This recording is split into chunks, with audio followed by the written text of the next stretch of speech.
Hey everybody, and welcome back to the Teach Me to Code podcast. This is your host, Charles Max Wood, and this week we're going to be talking to Gregory Brown from Ruby Mendicant University. Greg is actually somebody that I've interacted with a few times. I read his book, Ruby Best Practices, and anyway, he was on the Ruby Rogues podcast the last couple of times. He's been in the Ruby community for quite a while. The interesting thing with this interview is not so much the Ruby, it's more the learning and the environment. So he has this Ruby Mendicant University is free. They accept people every few months. I think their next round is in July. And anyway, it's a really, really interesting way to get people together and have them help each other learn. So I highly recommend you go check out Ruby Mendicant University. Before we get started, I do need to mention our sponsor. We have NewRelic.com. New Relic is it's an application management tool. It's awesome. And it provides a lot of information that is really useful when you're trying to figure out what's wrong with your application or why it's going slow. So go check it out. They do Java, .NET, PHP, Ruby, pretty much anything you'd want to use on the web. So go check them out at NewRelic.com. You can also find a banner in the sidebar on teachmetocode.com where you can go and check out their stuff through that. And we actually get a little commission if you do that. So I really rather appreciate you doing that. Also, please go leave a review in iTunes. And with that, I'll go ahead and jump into the interview and we'll talk on the other end. Hey everybody, this is Charles Max Wood with the Teach Me to Code podcast, and this week I'm going to be talking to Gregory Brown. For those of you who don't know who Gregory is, he's actually contributed quite a bit to the Ruby community. He's been pretty involved lately with the RubyGems project, kind of straightening out some of the worries and things that people have had there. In fact, if you're interested, you can go check out rubyrogues.com. He filled us in quite a bit on that there. And so we might talk about it a bit here, but not a ton. He also wrote Ruby Best Practices, which is a pretty handy book. And he runs the Ruby Mendicant University, which I haven't participated in, but I've talked to a few people who have, and they're all very enthusiastic about it, which makes me very interested in what it is and what it's about. So welcome to the podcast, Greg. Thanks. So really quickly, I think I'm going to jump in on Ruby Mendicant first.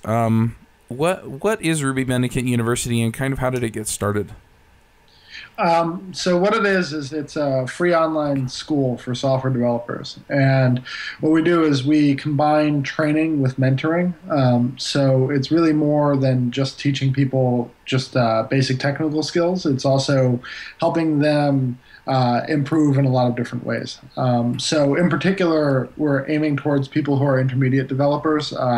They may have some programming experience, but they might want to get a better job, or they might want to contribute to open source, or do some of the things that experienced developers can do, but that's the sort of stuff where you might not be able to find books or tutorials that will get you there. So we use the program to have them work through projects and then give them hands-on advice as they work through them, and orient them both with the technical skills and the soft skills as they go through that stuff.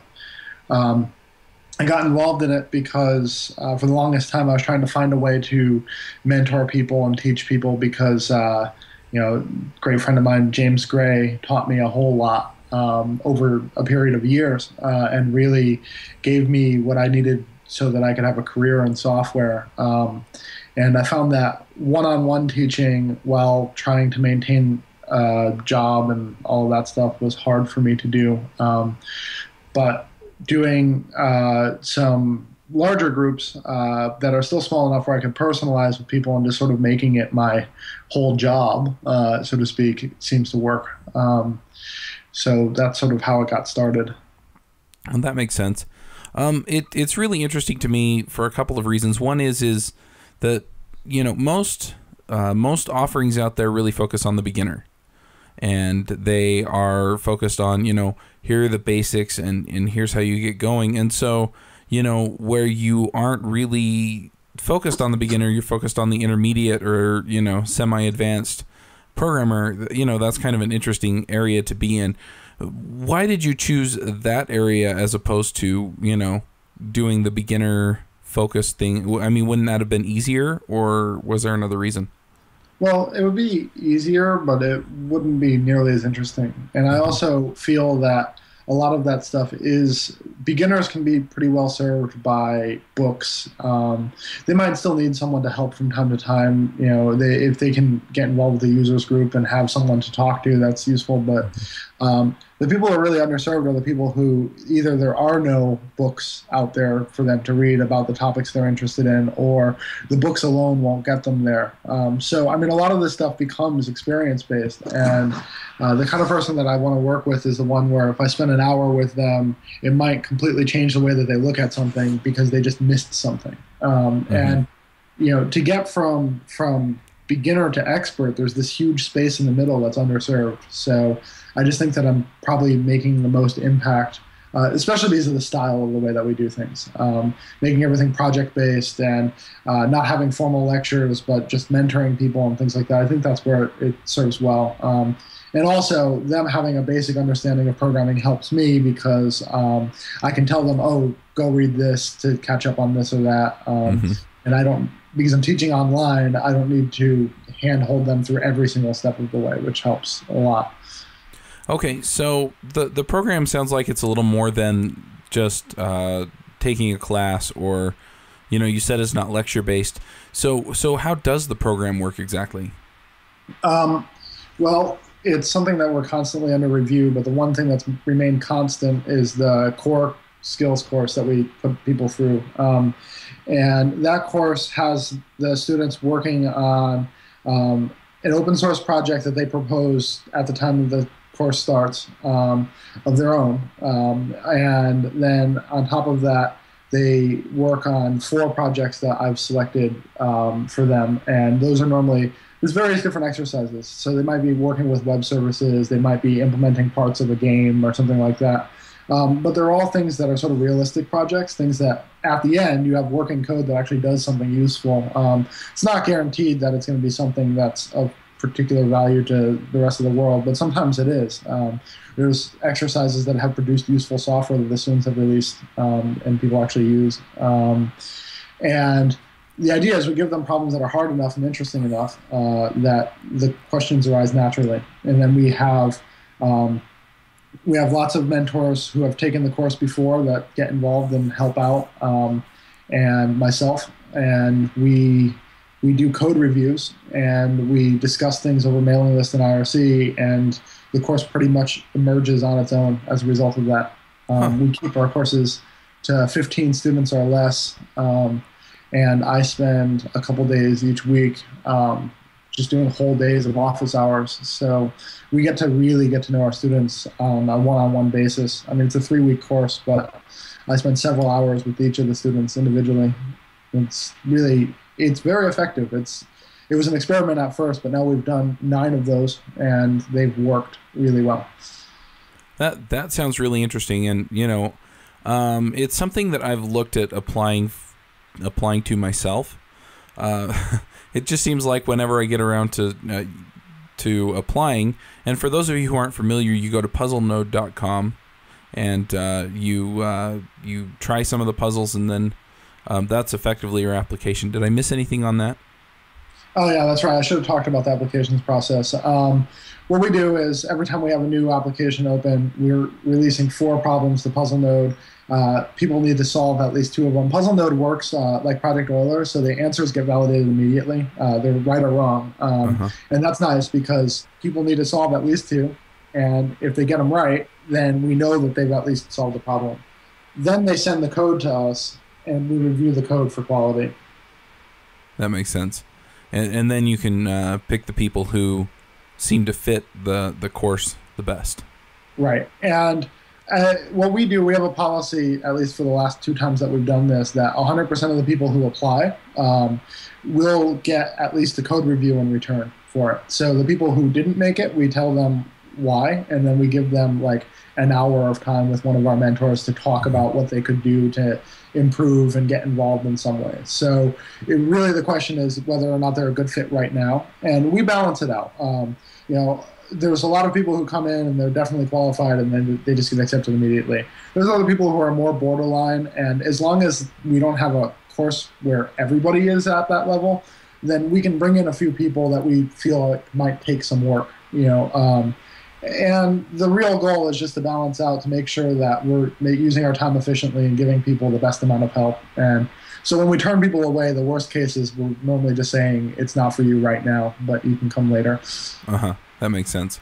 Yeah, like I was saying, I start looking at applying, and then I realize just how little time I have to put into something like this. Yeah. But at the same time, I really feel like an investment into a skill set, especially a core skill set, with whatever programming language you're used to, be it Ruby or something else.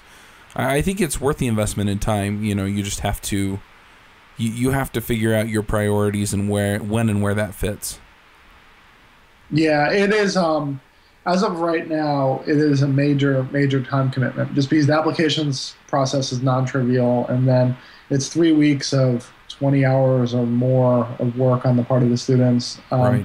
And then a lot of our students do stay active. We do have alumni courses and things like that, and they help out with building out the infrastructure, which is actually surprisingly complicated, building out our course administration software and things like Puzzlenode and all of that stuff. Mm-hmm. Maintaining RMU is a big commitment. Not that students have to do it, but a lot of them choose to. Right.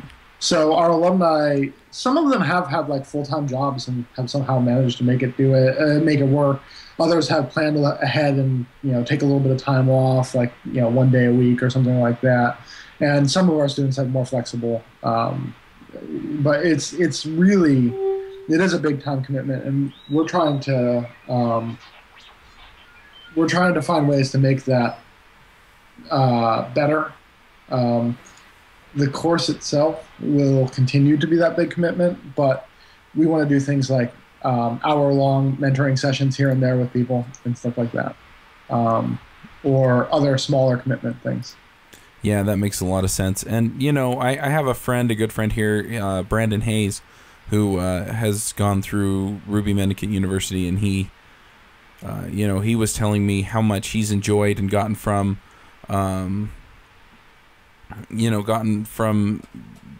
the courses that he took and his participation after he kind of, I guess, passed the course. So it's been interesting to me to, kind of get a feel for this and see where things have gone. I want to change tactics a little bit and talk just briefly about the RubyGems. I don't know what to call it, an uprising, I guess. There's been a lot of discussion about it, where it's going, where it should go, and it seems like you kind of stepped in, and I don't know. I don't know if people were talking before to each other, but it seems like a lot of that has happened since then. What's your feeling now as far as the direction that things are going with RubyGems? RubyGems has gotten a lot better over the last couple of weeks, both in the plans for the future and for just the right now. It was a couple of weeks ago to the point where you couldn't look anywhere where there was Ruby news without seeing a bunch of fighting about RubyGems. And all of that has pretty much quieted down, which is good. But there's been a lot of practical changes made by the RubyGems team that have helped quiet things down. Those warnings that were bugging people are pretty much gone. The release cycle is slowing down and being treated better. It's there. People will know when things will break at the very least now, and the breakage should go down. The last big problem was that RubyGems 1.8 was still breaking Rails 2.3. The latest release of Rails 2.3 fixed that, and a release of RubyGems that, if it's not out now, will be out very soon, will retroactively fix it, so that even if you don't upgrade your Rails, it would fix the problem if you upgrade RubyGems. I've been begging people to send me reports of things that are broken, and we pretty much worked through all of them. So that problem of libraries people really want to use not working with RubyGems 1.8 has been solved. And from there moving forward, we're just working on improving the communications and There should be within the next week or so an actual RubyGems blog so that you can find the information in a centralized place. It'll be a little bit more formal in the sense that it won't be like someone's personal blog. So the information there will be probably without the personal conflicts and all of that. Right. And the team themselves have really stepped up. And I mean, I've been sitting on the IRC and watching the bug trackers and things like that, and things have been civil. People are working together. I don't entirely know if we've solved everyone's problems yet, but at the very least, people aren't yelling at each other or fighting or anything like that. And it's getting better. It's just getting better. Sounds good. You know, it's interesting. I mean, it seems like this year has had a couple of high-profile debates. You know, where you know, David Heinemeier Hansen said something about RSpec and Cucumber, and people went kind of crazy for a little bit, and then they changed the defaults on Rails, and so the people using Rails who didn't like those defaults, you know, again there was a bit of contention and controversy over that, and then the RubyGems stuff came up, and you know, it's interesting to me both that, you know, people get so passionate about it and care, and you know, and I think there's a lot to be said for that in our community, and also at the same time, you know, that they all seem to resolve themselves pretty quickly. I mean, everybody just kind of put their opinion out there, and then, you know, after a few minutes or after a few days, maybe a week or two, you know, most of the conflict had died down, and you know, only the handful of really vocal people were left, you know, kind of saying, no, we're right, we're really right, and everybody else, you know, more or less just moved along, because it, you know, ultimately it doesn't really make a huge difference which testing framework you use as long as your tests make sense. And you know, the defaults in Rails, well, most of those you can just pull them out of your gem file, you know, and things like this, you know. I think this was a little bit different debate, but at the same time, you know, you see a lot of people, you know, seeing the work that you're doing, and that you know, Evan and Eric and Ryan are doing on RubyGems, and you know, kind of getting a feel for, okay, you know, things are going to be taken care of in the right way. And you know, I haven't heard a whole lot about it lately, you know, other than people just keeping track of what's going on at this point. Right. At this point, I mean, I don't even know. Like, I was actively in a mediation role, or whatever you want to call it. I mean, people claim that wasn't being a particularly non-biased mediator, but whatever. I was still actively working with people who were really pissed off about this, and there was a lot of tensions were really high. There was a lot of urgency, but like, when you look at the real problems, there were only a handful of problems that were truly urgent, and those got dealt with quickly. And once those were dealt with, things really started to quiet down. And I don't know. I mean, I think that this is just an internet phenomena of people getting really into drama for a couple days, and then their attention spans are short, and once the immediate problem has been solved, they move to something else. Yeah.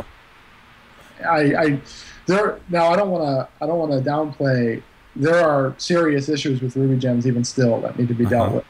These are things that can be dealt with in the time frame of months or years, and not minutes. You know, right. And at the very least, the structural problem of feeling like there was a disconnect between the community and the maintainers on that project has been somewhat solved, and I think that'll make a big difference moving forward. Those discussions can still happen, but in a more productive manner. Yeah, absolutely. And this kind of leads into something else that is related. I've been wanting to watch your video that you made in response to Brandon talking about how hard it is to get involved in open source. You built the Prawn library. I think you did that after becoming the maintainer of the PDF Writer library. Is that right? That's cool. Yep. And you know, so you're not just coming at this from, you know, an interested party in the community, but you've actually built open source software, you know, stuff that people actually use, you know, on a day-to-day basis, you know, to do their work. So I'm a little curious, you know, what all is involved in open source? You know, what considerations do you have to have that maybe you don't when you're working on a commercial product or your own website? That's a big question.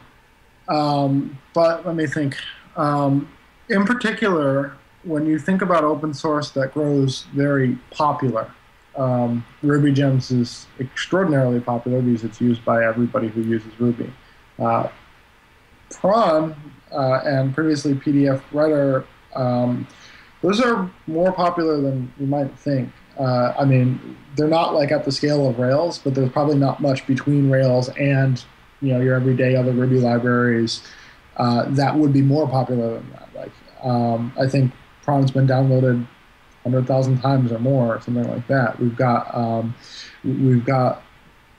over 1,000 followers on GitHub and all of that stuff. So it's a big project. And what I learned the hard way from working on a big project like that is that pretty much any change that you can make will anger someone. And that there's the thing that's technically right to do with the project, and then there's the social aspect of things, and also the communication aspect of things. Right.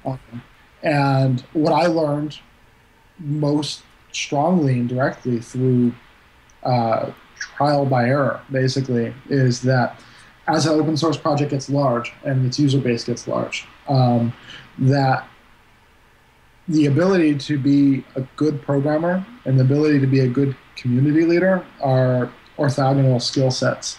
You don't automatically become one or the other. And sure, like, you would expect that you could learn that as you go, and you can, but the project will very likely grow faster than your project management skills grow. Right. And that's the case for most large, popular open source projects. I feel like there's a lot of people who are de facto community leaders that never necessarily wanted to be.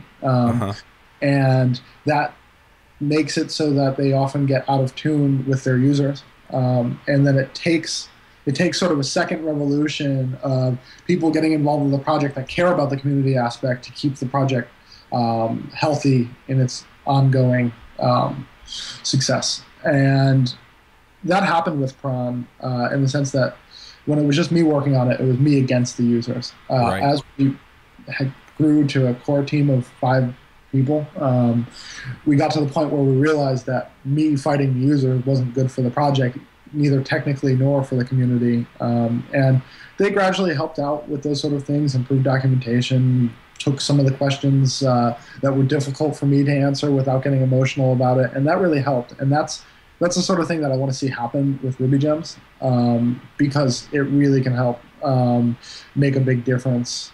But I guess just getting back to your original question, as either a consumer of open source or someone looking to get involved in it, it's important to recognize that the work of a maintainer is actually a very difficult job.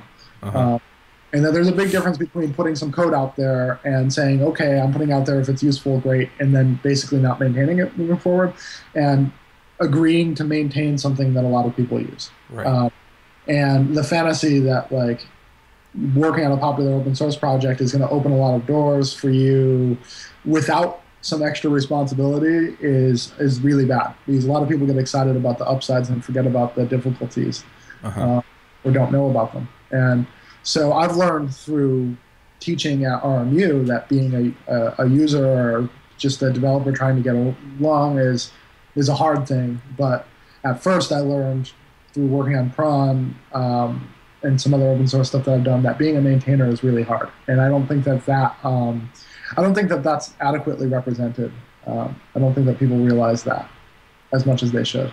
Yeah, well, I can definitely see that. At the same time, I think a lot of us who simply consume open source but don't necessarily build open source, it's really hard to see that. It's really hard to, be confronted by that, because, ultimately I pull something down off of RubyGems or even use RubyGems, and I am fairly well accustomed over the last few years to it just working.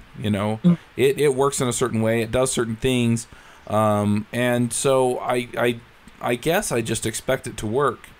And, I think society has become a little more litigious, a little more argumentative.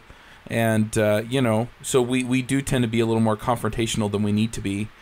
But at the same time, it's interesting that, yeah, we just expect it to work. And so when it doesn't, we're not only surprised, but we're a little bit, I don't know, angry or disappointed. And, unfortunately, people don't recognize that, that there's a time commitment and a sacrifice that people are making to put it out there. Yeah, it's so that's a difficult problem, because being frustrated that something that has worked for you stopped working is a valid thing to feel. It's just that the way that you act on those feelings can be either helpful or harmful to a project, and a lot of times it's harmful because people don't understand the whole structure of the way things work. To speak to the point, because I think that was exactly what happened with RubyGems that really frustrated people. Something that pretty much just worked for them started having problems. Well, one other problem that I can see is that a lot of other things, even require, when you use RubyGems is different. So everything more or less works through certain parts of RubyGems. So it wasn't just that RubyGems didn't work as expected, but it kind of affected a lot of things that weren't RubyGems, itself. Exactly, because RubyGems is upstream of pretty much everything, including Rails. So every change that happens to RubyGems affects everybody effectively, and it affects everything. If RubyGems is broken, your entire process is broken in a lot of ways. So that's something that's a really important thing for maintainers to realize and have respect for. And I don't know that they didn't have that feeling before, but I don't think they did a good job of communicating it. So it's very easy to feel like people are really playing around with something that should be really stable. Right. But on the other hand, coming from a maintenance perspective, some of the changes that need to be made are bug fixes or cleanups or refactorings. The reason why they become so urgent is you get to the point where you go and you try and fix one bug, and in the process of fixing it, you introduce 3 new bugs. Or you try to add one simple feature that thousands of users have been begging for, and in the process, you realize you can't do that without rewriting a large portion of project. Anybody who's ever done a rescue project in which they went in and took over an abandoned Rails project and tried to bring it back up to speed would have sympathy with that sort of situation. Definitely. Now, a lot of software grows organically rather than being designed properly, and RubyGems is certainly one of those situations. In a lot of ways, when I don't know what happened with PDF Writer to get it to the point where it was unmaintainable and I had to write Prawn, but Prawn itself, it reached a point where it was like we have to change the whole structure for it to meaningfully be improved from this point forward. And we can't maintain the backwards compatibility because the whole idea is wrong. And building the compatibility layer would be maintaining basically an entire parallel system sitting on top of the new one. RubyGems is sitting in that area, and I think that solving this problem could have been done in a better way without such a strong impact on users. But I also think that some of the changes just needed to happen, and that wasn't meaningfully conveyed enough to the users. Right. Things might break in the short term. We have a path to fix it. This won't be how it is all the time. And that's the case. That's how they feel about stuff. And they're at the point now where I think that the API should be reasonably stable. Breakage should stop. But there was a period of 6 months or so where things were breaking without much explanation at all, except for we're cleaning stuff up. And that really kills people with these. It's like, we don't really care about the code cleanliness. We just want this to work. But what they're really saying is we're cleaning stuff up because there's, this important bug to fix and this important bug to fix. And we can't do it unless we did that. And if someone actually said that, I think people would be a lot less pissed off than they are now. Right. Well, one other thing that I think is interesting is that, you talked about organically grown code versus the situation that you have where somebody sits down and designs things out. And even then, when you're designing something, you're making assumptions. And if your assumptions are incorrect, and then you move into a place where, you realize that these assumptions are incorrect, you still may wind up rewriting well-defined, well-planned, well-designed, well-written code simply because your assumptions were incorrect when you wrote it. Yeah, for sure. And I mean, that's another thing when we're talking about, like, what's the thing that is different about open source versus just doing commercial work or something like that. Well, you're going to have changing requirements no matter what. Yeah. But the thing is that when you do open source, your customer, so to speak, is a bunch of people that you have never met and can't anticipate the way that they're going to use your software. And the vast majority of them don't even communicate with you at all. And then you find that your software is being used in ways that you not only made incorrect assumptions about, but that you could have never anticipated because it's a completely different use case. Right. So there's a whole lot of that in open source in general, and that makes things really hard, which means that, like, the best way to handle that in open source is either to be really, really clear about what the intended uses are and have a very limited basic API to do those things, or to build systems that are designed to be flexible and easy to change. Neither of those things are easy to do. And it's a skill set that you need to develop. Again, that's on top of the basic level of solving a particular problem. And I don't know, I'm still learning in my own on that sort of stuff, but I've definitely seen what doesn't work in a lot of different ways. Yeah, well, it's interesting that it seems like the people problems and the code problems, you know, kind of, at least with some of these open source projects, kind of go hand in hand, and just how drastically one can affect the other. I want to move on and talk about something else, though, really quickly. I'm interested in, you wrote the Ruby Best Practices book, and that was, what, a couple of years ago? 2-3 years ago? 2009, 2010. Yeah. 2009. So I was wondering, you know, what prompted you to write the book? And I'm also curious, you know, would you recommend that somebody else write a book like that? Or if you had to do it over again to convey the same information, would you do it the same way or a different way?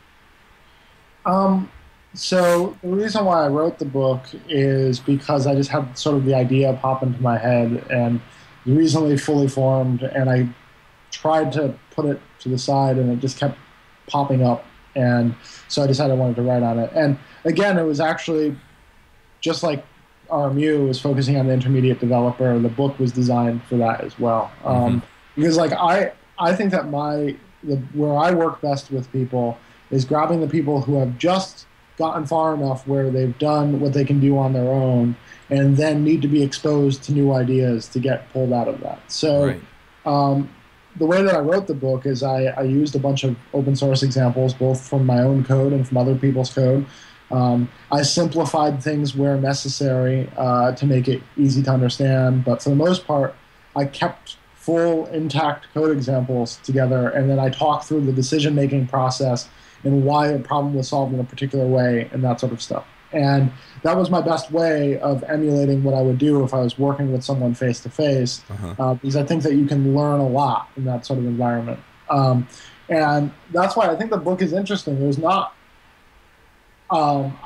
I don't know that 100% of it is still relevant. I think that some of the trends have changed and things like that, but a good portion of it is still valuable because it's more about how you think about code and how you work through things and reason about things than it is about using a particular technique. And so, I mean, the only thing that I would do if I went back to it is I would come back to it the 2011 mindset and not the 2008 mindset that I started it with. Right. It's an open source book, so people could actually update it, but I would actually recommend just starting over because I didn't try to be comprehensive. I picked a few topics I thought were really important and then just worked through those, and that formula could work for other things as well. Yeah, that was one thing that I noticed too when I read it was that you know, it covered a bunch of different topics, you know, to varying depths, and yeah, it wasn't an overall, you know, this is how you should be writing all of your Ruby code for all of everything. You know, it focused on, you know, what, like 8 or 9 specific things and specific areas and how you would approach them. And it was helpful that it went into some of the, you know, the thinking about the problem as opposed to just, well, obviously you would use this library and you would do it this way. Right. Well, I mean, I just think that I mean, honestly, I'm so disappointed with the way that we tend to do education because so much is about the collection and presentation of information rather than teaching people how to think and reason about things. I mean, their reference materials are great. Basic tutorials to get people started are great. But for the most part, I just really think that the way that we do broadcast material like books or screencasts or whatever, they should be designed on exposing the techniques so that people can apply them themselves. Right. And that's why it was so important to me to try it. If you look at those 8 or 9 chapters, what you see is a pattern for analyzing code, which is going to be more valuable than any of the particular tricks that I go through. But in order to get that out of the book, you have to spend a lot of time with it, and you actually have to try and apply the concepts and that sort of thing. I think that we should have more workbooks and less references, actually. I think that's fair enough. I mean, you know, I have a bachelor's degree in computer engineering, so, I mean, most of my classes were actually focused on hardware rather than software, but I had to take my fair share of software courses. And a lot of those cases, I mean, you know, they would kind of give you some kind of framework to work in, but most of the examples were contrived at best. And, you know, really, you'd go to the lecture, you'd sit through the lecture for an hour, they talk about some theory about this or that or the other, and then, you know, say, go do the lab. And so you'd go do the lab and you'd suffer through, you know, whatever it was that they hadn't told you. And by far, that was the most educational part of it, was sitting down and writing the code.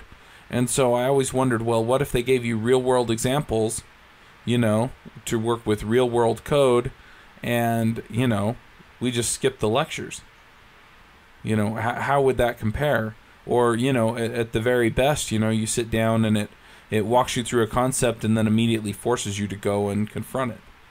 Right. Well, that's the thing that I think that we've stumbled on, that, and it worked with my book and it works with RMU. What I like to do is just flip things. So it's like you're working on a problem, you're thinking through a problem, and then if there's a reference or if there's a tutorial out there that could help you with that, then when you encounter the need for it, then that's when you take the student and you point them at something that they can read for that. So, like, I think that it's, I'm not trying to say, like, it's not an anti-intellectual statement where I'm saying people shouldn't study. Right. No. But that that as much as possible, that you should have a goal or need in mind, so that when you go and read, you read with a lot more purpose and motivation because you're trying to solve a particular problem. And then, you know, if you want to explore out on the boundaries of that, just by taking in some knowledge about it, that's fine, but at least you have like a hook to get you started there. Right. Well, and it's true too that you know, when I'm going out and reading the material because I need to solve a problem or I need to, you know, approach code in a certain way, I learn way more under those circumstances than when I'm merely curious and go and, you know, learn about this technology or that technology and then never do anything with it. Right. I mean, I don't know that there's, I mean, a lot of times the thing is, learning about this technology or that, reading a bunch of blogs, reading a bunch of books, it's a feel-good experience because you feel like you're getting something done when you do it. You feel like you're expanding your knowledge, and in a way you are. But I tend to limit that to being a leisure activity or like some time that I set aside. So once in a while I'll set aside something and I say, I really want to just dig in and learn this topic. But I think that there's this notion that that's actually how you build your experience, your practical experience base. And I got to say, that's not the case. Like, I don't think that if I read 20 books a year, that it would make me a better programmer. Right. Even in the first, I almost regret, because that's how I used to try to learn. I almost regret doing that because a lot of it really was wasted time where I learned something, but it wasn't something that I really needed. So I think that there's a place for that, but that it could be emphasized less, and hands-on experience could be emphasized more.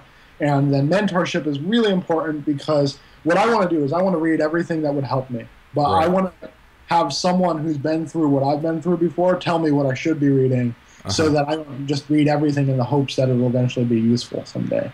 Yeah, I agree. I think that there is something to be said for reading the books and the blogs, but ultimately what my experience tells me is that if there are general concepts that I need to understand, then I can get those out of books and blogs. Certain principles in programming and things like that. If I'm exposed to it a few times via reading, then I can begin to internalize it, and then when I start writing my code, then I'll be thinking about it and go through an exercise on it. Does that make sense? But ultimately, it's not until I apply it to my code does it actually manifest in any way, in any meaningful way. Right. Yeah. So it's kind of like understanding concepts in physics versus actually doing physics. It's like right. You can talk to someone in a half hour and explain any basic physical concept to them, but then them sitting down and doing the math is a totally different thing. And I think that applies a lot to programming as well. I think the thing is that we are so heavily networked, and we have so many resources in terms of users groups or online mailing lists or whatever. And I think that we don't use those well enough. I mean, it's easy enough to say, oh, I'm looking to solve this program. Does anyone know what resources I should be looking for to help me with this problem? And then I think that like we can harness that a whole lot more than, I don't know, when I was first getting involved in programming, it wasn't quite as easy to get that access to that sort of information. But now that we have it, I just think that we can make our learning a lot more purposeful, which will in turn mean that we get a lot more out of it, and then keep the general curiosity as a leisure activity, because it's useful. It's just not going to be useful in a way that necessarily, I mean, the worst thing that I see is someone who says, I'm trying really hard to learn programming, and I've read these 9 books and I haven't gotten it anywhere. And then you ask, well, what do you want to learn programming for? And they say, oh, well, I don't know, I just wanted to be really good at programming because I heard it was a good thing to do. And it's like, well, what problem are you trying to solve? And they can't even come up with a simple idea of what they might want to use programming for. And they get frustrated because they spend a year studying and not even a day practicing. Yeah, the other thing that there is to that is that I see people who get involved because they hear that it's a good living, or you get paid well for it, or this or that, and then they get in pretty deep, and then they start doing it and they find out that they don't like it. And right. I feel sorry for those people too, because they just what was the point? Because I think life's about more than just making money, and if it's something that you enjoy, or then it's something that you'll try and excel at, and if it's not, then you won't. But. Yeah, and part of it though is I don't know that people can find a way to like it until they know what's possible. Right. And unfortunately, if they dig headfirst into a bunch of abstract books and theory and all of that stuff, they won't. I mean, I think the best way to get someone to like programming is to sit down and say, oh, what are you interested in? Look, you can actually build that, and here's how you can build it. And that sort of thing. But then there are certain people who just won't like it. I mean, this is not you do have to like this career to do it, because it's a lifetime learning experience. You can't just learn the skills and then just use them. You have to stay up with it. And I mean, you have to actually love this. There's got to be easier jobs out there that pay well than this, for sure. Yeah. Yeah, I do want to come back around to your idea that, people who have a project, do well with programming.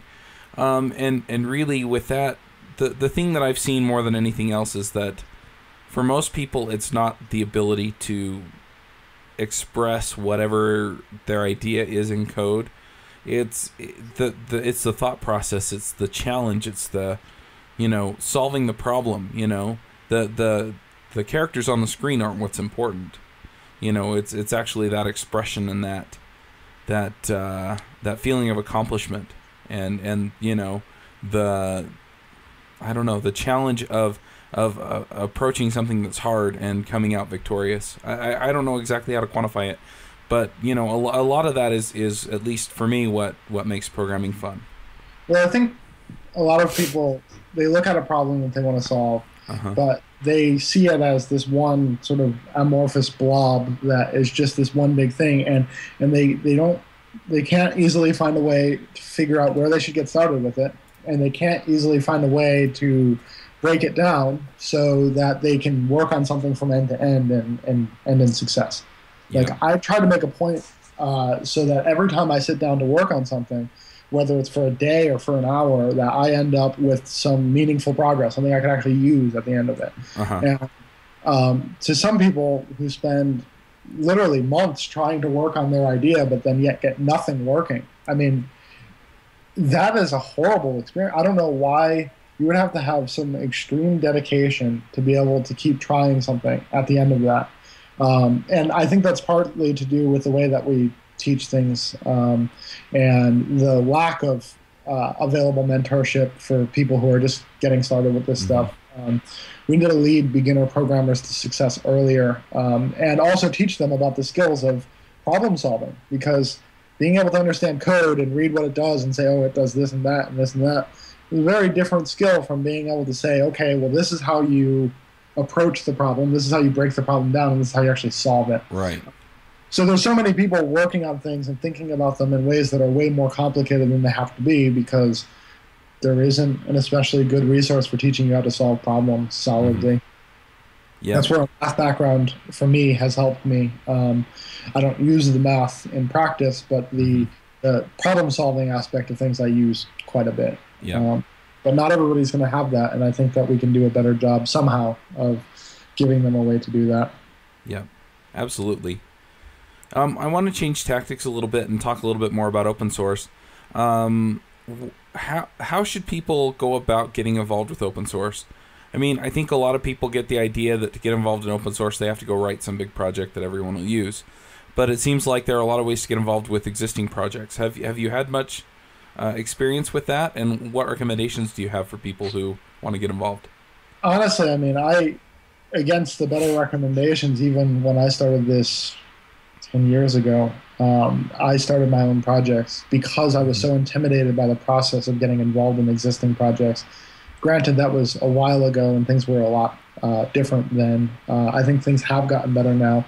But the thing that worries me is that, again, the thing that I learned over the last year or two is that open source maintainers are not necessarily good community leaders. They're not necessarily good educators. You can definitely find projects that do emphasize that. And it's very easy to see just by lurking for a little while, checking how they interact in the bug trackers, how they interact on a mailing list, how they interact over IRC, whatever. You could post a question to the mailing list saying, hey, I'm a beginner, I want to help. I don't really have experience with open source. Would you mind helping me out a little bit or telling me on those resources?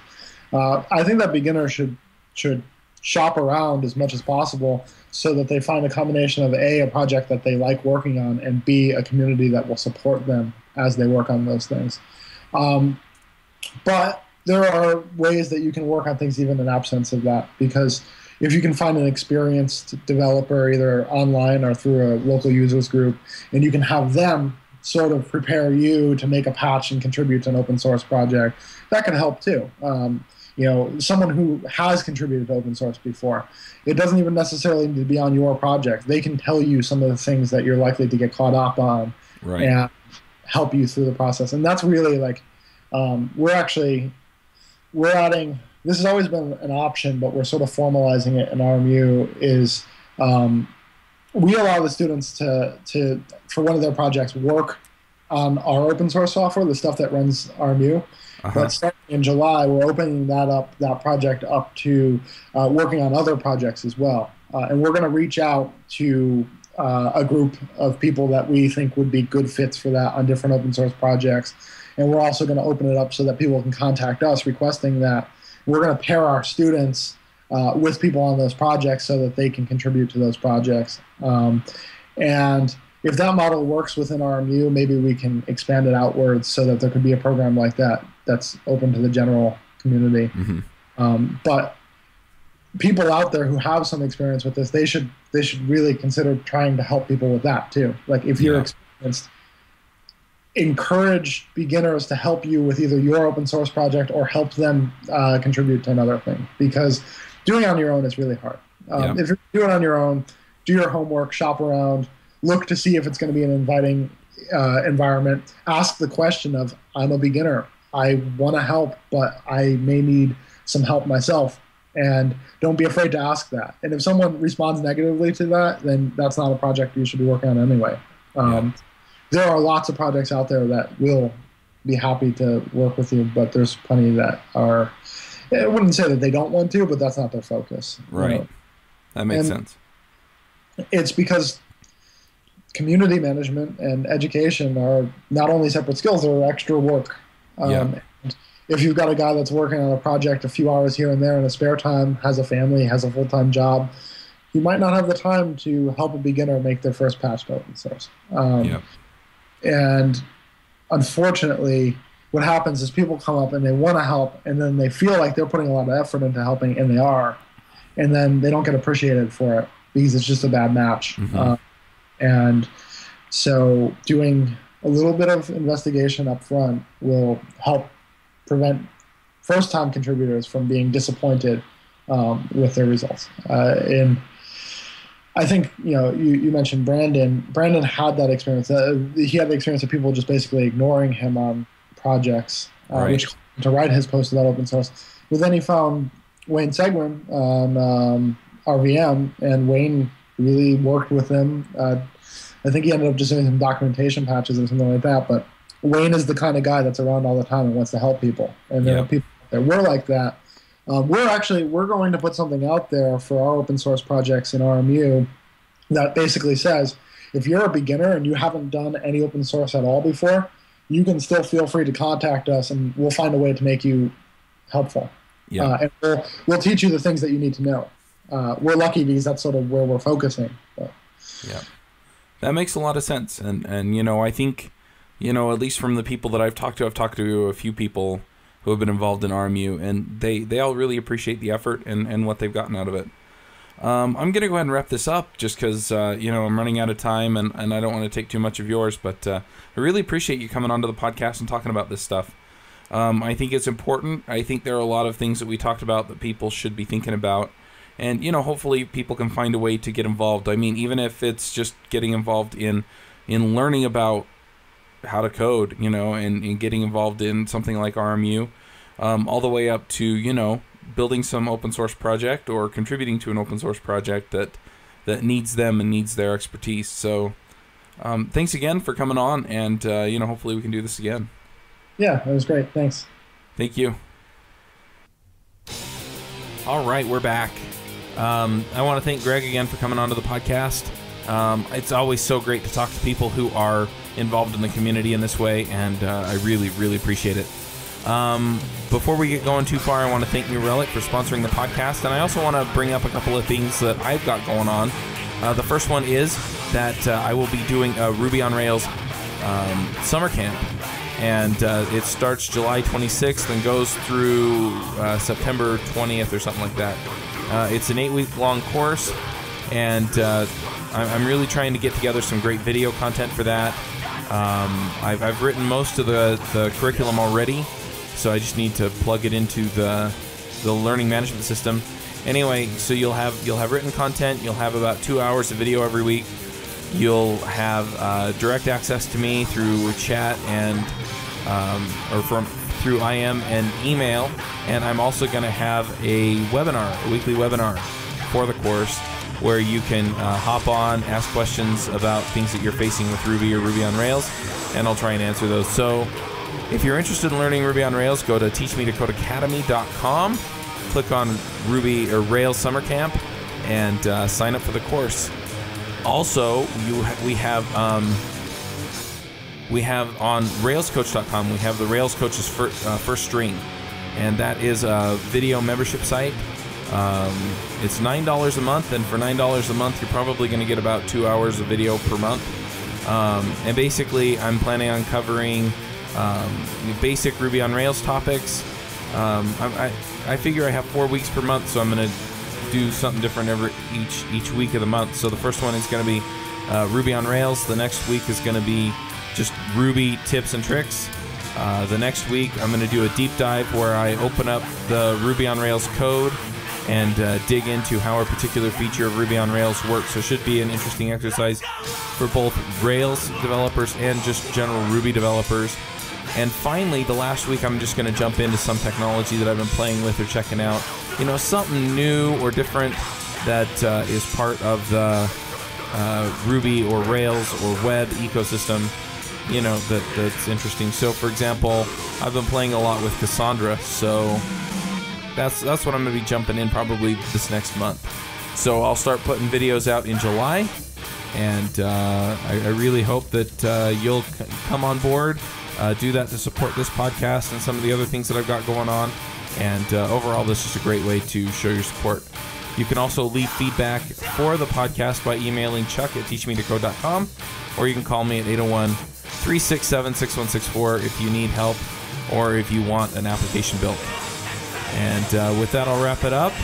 Thanks for listening, and remember that writing the code is the easy part.